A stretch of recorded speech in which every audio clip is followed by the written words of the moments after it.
Now, I love theology. I love history. I love reading. I love learning, researching, studying. I love it. But especially recently, I've been drawn to the passages in the Old Testament and the New where the prophets or the apostles are drawing people into or back to simplicity. And so I want to go through some of those passages today, because sometimes we can become too enamored with our mind and the theological systems or our denominational doctrines, and it just becomes this kind of confusing mass. It becomes very convoluted. And I think during COVID, what God was calling us to was simplicity. It's like, it's not that complicated. It's not that difficult. This isn't a mystery religion where we have to study it for decades before we get a handle on it. Okay, the gospel is simple.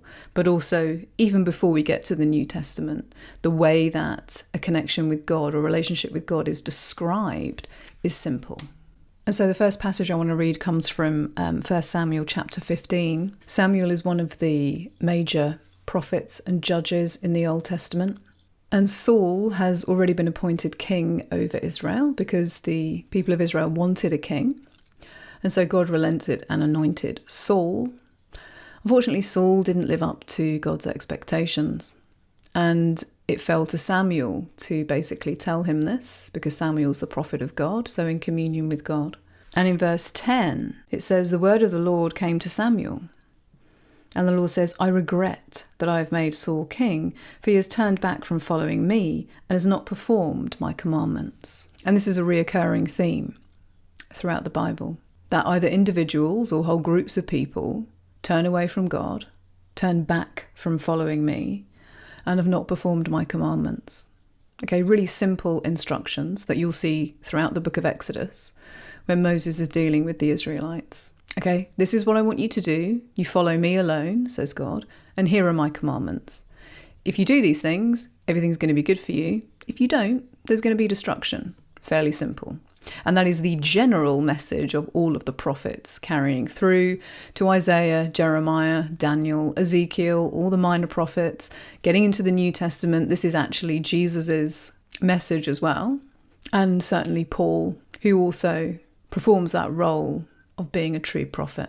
And so Saul protests and claims that he has been obeying God, but it's actually the people that have rebelled. Okay, so pushing off all responsibility for his actions onto the people.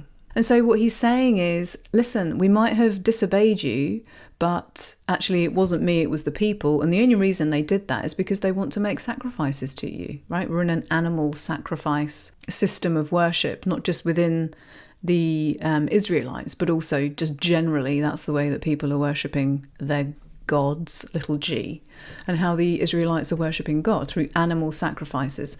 So they've taken the sheep and the oxen. They think that's a good thing because they're going to perform this sacrifice to God. And so listen to what Samuel then says to Saul after he makes this excuse. "Has the Lord as great delight in burnt offering and sacrifices as in obeying the voice of the Lord? Behold, to obey is better than sacrifice, to listen than the fat of rams. For rebellion is as the sin of divination, and presumption is as iniquity and idolatry. Because you have rejected the word of the Lord, he has also rejected you from being king." And so let's break it down. What is God saying? He's saying he wants us to obey. He wants us to listen to him. And this is way more important than any kind of worship ceremony, any kind of ritualized sacrifice that we might be doing, which were actually put in place to keep people in line and to help people get into the proper position when it comes to God. Worshipping anything, okay? Worshipping anything puts you in the position beneath it. And that's why people don't like the idea of worship when it comes to God. But you better believe that even if you don't believe in God, you are worshipping something. You are putting something on that pedestal, something up above you. We are made, if you like, for worship.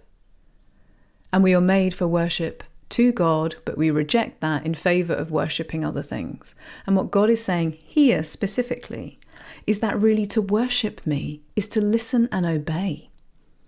That's what he truly wants. This is actually a theme that is throughout the Old Testament. Yes, God gave all the laws, not just the 10 Commandments, but to the Israelites, the 619 laws that they were supposed to follow, because they're in the wilderness, okay? You need to sort of gather these people together in some kind of order to put them in the right position, to train them, basically, to do good and not evil, to not go their own way, to train them to listen to God.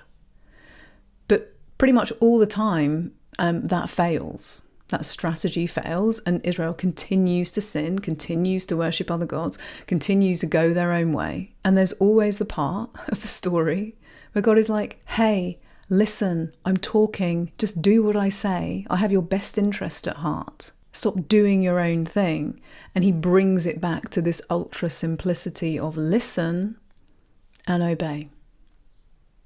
But of course, because they're prideful, just as we're prideful, who are you to tell me what to do, etc., we don't listen and we definitely don't obey.